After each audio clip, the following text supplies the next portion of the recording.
Hello दोस्तों। मूरेट trading series के second video में आप सभी का स्वागत है। पहले पार्ट में हमने चर्चा की थी मार्क्स एंड फार्मा के स्टॉक की। इस वीडियो में हम चर्चा करेंगे अशोक बिल्डकॉन के स्टॉक की। तो चलिए शुरू करते हैं अपना एनालिसिस। दोस्तों, आगे बढ़ने से पहले मैं आपको बताना चाहूंगा कि रिसर्च भाई अब टेलीग्राम पर भी उपलब्ध है। टेलीग्राम चैनल की लिंक हमने डिस्क्रिप्शन बॉक्स में प्रोवाइड कर दी है।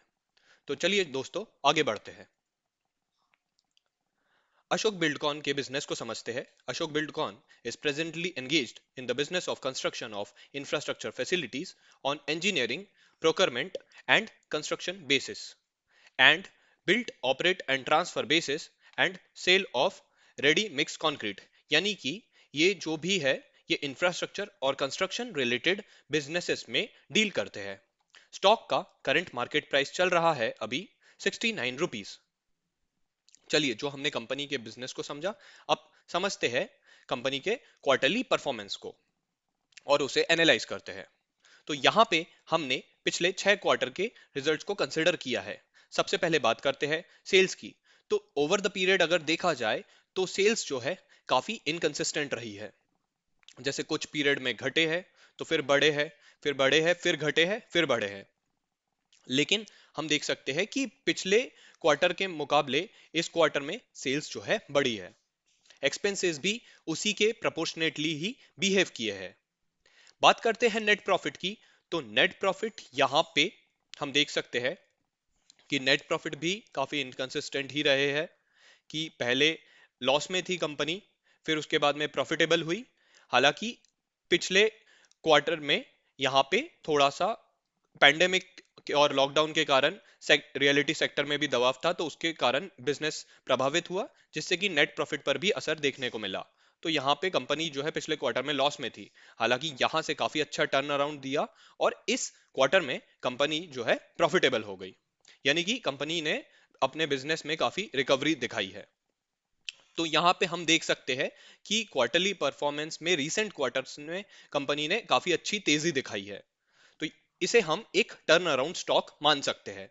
तो चलिए, जो हमने कंपनी के क्वार्टरली परफॉर्मेंस को एनालाइज किया, अब कंपनी के एनुअल परफॉर्मेंस को हम देखते हैं, यानी कि P and L statement, profit and loss statement.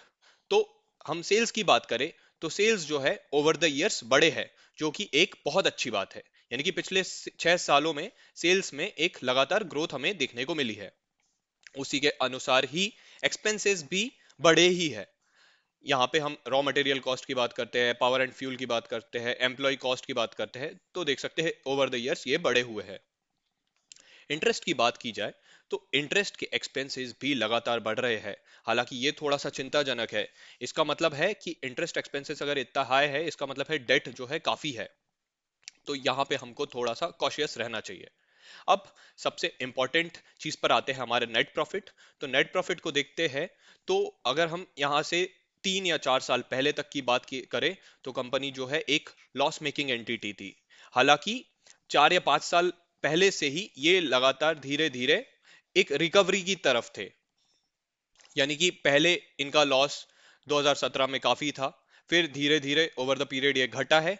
और देख सकते हैं कि 2 साल के अंदर इन्होंने एक काफी शानदार तेजी दिखाई है अपने नेट प्रॉफिट में, और यहाँ पे कंपनी लॉस से एक प्रॉफिटेबल कंपनी हो गई है। यानी कि अगेन एक बहुत ही टर्न अराउंड पॉइंट है ये कंपनी के लिए, यानी कि जो कि कंपनी को एक बहुत अच्छा टर्न अराउंड स्टॉक बनाती है। अब जो हमने कंपनी के पी एंड एल स्टेटमेंट की बात की और क्वार्टरली परफॉर्मेंस को देखा, अब बात करते हैं कंपनी के बैलेंस शीट की। बैलेंस शीट, जैसा कि हमने अपने प्रीवियस वीडियोस में ही देखा है कि बैलेंस शीट हमें एक किसी भी कंपनी की फाइनेंशियल हेल्थ जानने में मदद करती है, और ये हमें समझने में मदद करती है कि कंपनी के फ्यूचर प्रोस्पेक्ट्स क्या है और वो फ्यूचर में कितना अच्छा ग्रोथ पोटेंशियल होल्ड करते हैं। तो यहाँ पे हमने पिछले 6 सालों का डेटा को कंसिडर किया है। पहले बात करते हैं इक्विटी शेयर कैपिटल की।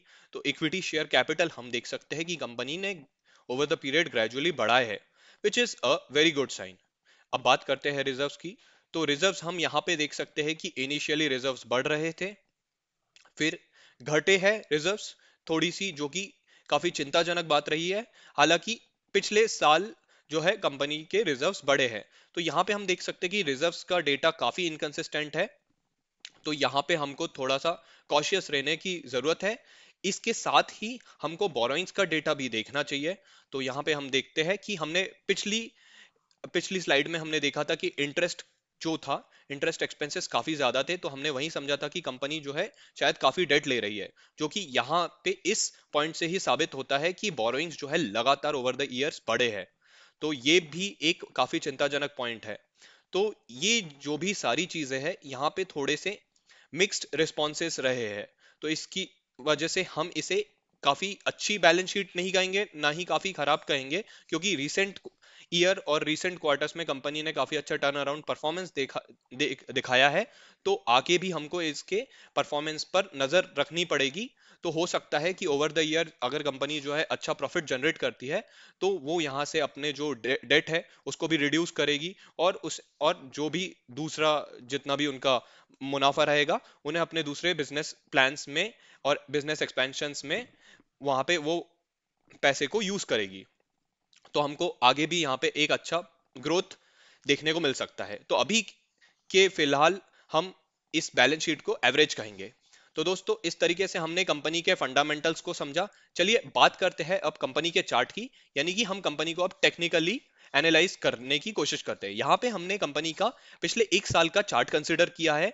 तो हम देख सकते हैं कि अप्रैल से पहले तक की सिचुएशन, स्टॉक जो है around the levels of 100 to 120 के बीच में ट्रेड कर रहा था। फिर हमने देखा कि पैंडेमिक आया, तो स्टॉक जो है यहाँ पे धड़ाम से क्रैश कर गया। उसके बाद से हम देख सकते हैं कि स्टॉक जो है थोड़ा सा स्लाइटली अप ट्रेंड में है, लेकिन एक तरह से वो एक रेंज बाउंड होकर के रह गया है, यानी कि 50 से 75 के बीच में ही स्टॉक जो है लगातार ट्रेड कर रहा है। और ये जो है पिछले 7 से 8 महीने की हरकत है यहाँ पे। तो हम देख सकते हैं कि स्टॉक में काफी हाई लेवल पे और काफी ज्यादा मात्रा में कंसोलिडेशन चल रहा है। यानी कि अभी भी स्टॉक में, जैसा कि हमने देखा कि पिछले क्वार्टर में स्टॉक ने काफी अच्छा टर्न अराउंड परफॉर्मेंस दिखाया है, तो अभी भी उसका इम्पैक्ट देखना बाकी है। यानी कि हमें अभी इस लेवल से यहाँ पे एक काफी अच्छे ब्रेकआउट की उम्मीद है, और यहाँ पे हमें स्टॉक में एक काफी अच्छा अपसाइड पोटेंशियल नजर आता है। तो हम देख सकते हैं कि 75 का जो लेवल है यहाँ पे एक स्ट्रॉन्ग रेजिस्टेंस दिखा रहा है, और यहाँ पे अराउंड द लेवल ऑफ 60 हमको यहाँ पे एक स्ट्रॉन्ग सपोर्ट लेवल दिखता है। तो दोस्तों इस तरीके से हमने कंपनी के स्टॉक को टेक्निकली रूप से भी एनालाइज कर लिया है। अब आते हैं अपने वीडियो के सबसे इंपॉर्टेंट पार्ट पर, यानी कि हमारा टेक, यानी कि ये है हमारा दिवाली धमाका पॉइंटर्स। ये वो पॉइंट्स है जो कि कंपनी की खास बातें हैं, और ये कंपनी की अच्छी परफॉर्मेंस को बताते हैं, और इसके अंदर के क्या ग्रोथ पोटेंशियल है इसके बारे में भी हमें समझने में मदद करते हैं। सबसे पहले समझते हैं कि company has delivered good growth good profit growth of around 164% compounded annual growth rate over the last 5 years। यानी कि हमने देखा था कि पिछले 4 या 5 सालों में कंपनी जो है लॉस से धीरे धीरे प्रॉफिटेबल बनी है। उन्होंने over the last few years अपने लॉस को रिड्यूस किया, और पिछले ही साल वो है एक प्रॉफिटेबल एंटिटी के रूप में खुद को उन्होंने एस्टेब्लिश किया, which is a very positive sign कि उन्होंने उनका प्रॉफिट जो है लगातार ग्रो किया है। अब देखते हैं कि कंपनी का जो सेल्स का ग्रोथ रहा है वो 21% रहा है ओवर द लास्ट 10 years। यानी कि अगेन एक बहुत अच्छी पॉइंट, कि जैसा कि हमने अपने P&L स्टेटमेंट में ही देखा था कि over the past few years sales जो है लगातार कंसिस्टेंटली बढ़ रही है, जो कि एक बहुत अच्छी बात है, और वो चीज यहां से भी साबित होती है। Company has a decent P by E of 9.49। तो इतना कम पी बाई ई है। सोचिए कि अभी पी बाई ई यानी कि प्राइस टू अर्निंग्स रेशियो अभी 10 से भी कम है। इसका मतलब है कि ये एक काफी अंडर वैल्यूड स्टॉक है, और इसके अंदर अभी भी बहुत अच्छा ग्रोथ पोटेंशियल है। तो जैसे जैसे इसमें कंपनी ग्रो करती जाएगी, इन्वेस्टर्स भी इसकी इसके लिए इसकी अर्निंग्स के लिए काफी ज्यादा प्रीमियम पे करने को तैयार होंगे। यानी कि अभी भी कंपनी को अपने फेयर वैल्यू तक के पहुंचना बाकी है। तो अभी भी आने वाले वक्त में जैसे जैसे कंपनी का स्टॉक ग्रो करेगा, कंपनी अच्छा परफॉर्म करेगी, तो इसका भी पीई बढ़ता जाएगा। और कंपनी का आरओई की क्या बात करें, आरओई तो बहुत ही ज्यादा अच्छा है। यानी कि रिटर्न ऑन इक्विटी जो है 44%, ऑलमोस्ट 45% का रिटर्न ऑन इक्विटी, इतना सॉलिड रिटर्न ऑन इक्विटी है, यानी कि शेयर होल्डर्स के लिए ये काफी अच्छी बात है। और जैसे जैसे कंपनी जो है अच्छा परफॉर्म करेगी, तो आशा करते हैं कि ये आरओई बना रहे, और यहाँ से या तो ये आरओई बढ़े भी। तो ये एक again this is a very good sign for the company stock. जैसा कि हमने देखा है कि कंपनी ने इस क्वार्टर में और इस साल में काफी अच्छा टर्न अराउंड दिखाया है, तो हम आशा करते हैं कि कंपनी जो है लगातार जो है एक ग्रोथ ट्रेजेक्टरी पर रहेगी और एक अच्छे पाथ पर आगे बढ़ती जाएगी।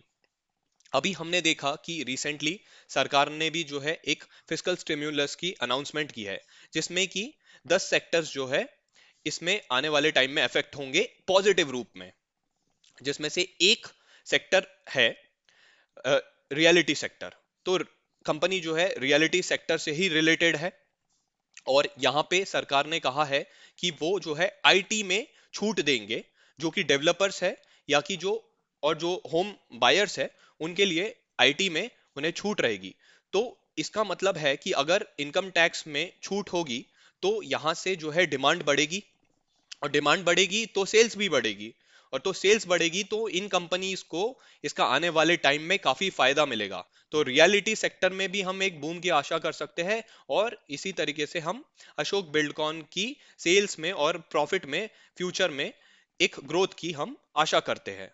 तो इस तरीके से हमने कंपनी के इन सारे पहलुओं को कंसिडर किया और समझा कि कंपनी में अभी भी काफी अच्छा फ्यूचर ग्रोथ पोटेंशियल है।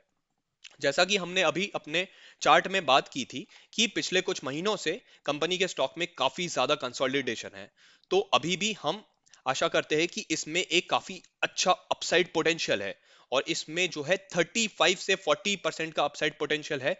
तो स्टॉक जो है कभी भी यहाँ पे एक शानदार ब्रेकआउट दिखा सकता है, और ये अपने इन लेवल्स को टच कर सकता है। हालांकि मार्केट में कभी भी जो है कुछ भी हो सकता है, तो हमको उस अनसर्टेनिटी को भी ध्यान में रखना चाहिए, और एक डाउनसाइड रिस्क को कंसिडर करना चाहिए, जो कि रहती है 10 to 11% की। और इसके साथ में ही हमको एक स्ट्रॉन्ग सपोर्ट लेवल भी कंसिडर करना चाहिए, जो कि कंपनी का स्टॉक का है around the price level of 60। अभी कंपनी का करंट मार्केट प्राइस चल रहा है 69 रुपीज। तो दोस्तों, इस तरीके से हमें अशोक बिल्डकॉन का शेयर जो है एक long term investment point of view से काफी अच्छा ऑप्शन नजर आता है। इसी के साथ में आपका दोस्त रिसर्च भाई आपसे विदा लेना चाहेगा, और इसके साथ में हम अपना एनालिसिस कंक्लूड करते हैं। तो दोस्तों, अभी हम अपना इस मूरत ट्रेडिंग सीरीज का पार्ट 3 वीडियो लेकर आएंगे, जहां पे हम अपने आखिरी और एक और बेहतरीन लॉन्ग टर्म इन्वेस्टमेंट स्टॉक की बात करेंगे। तब तक के लिए stay tuned and subscribe to this channel. Thank you for listening and God bless you.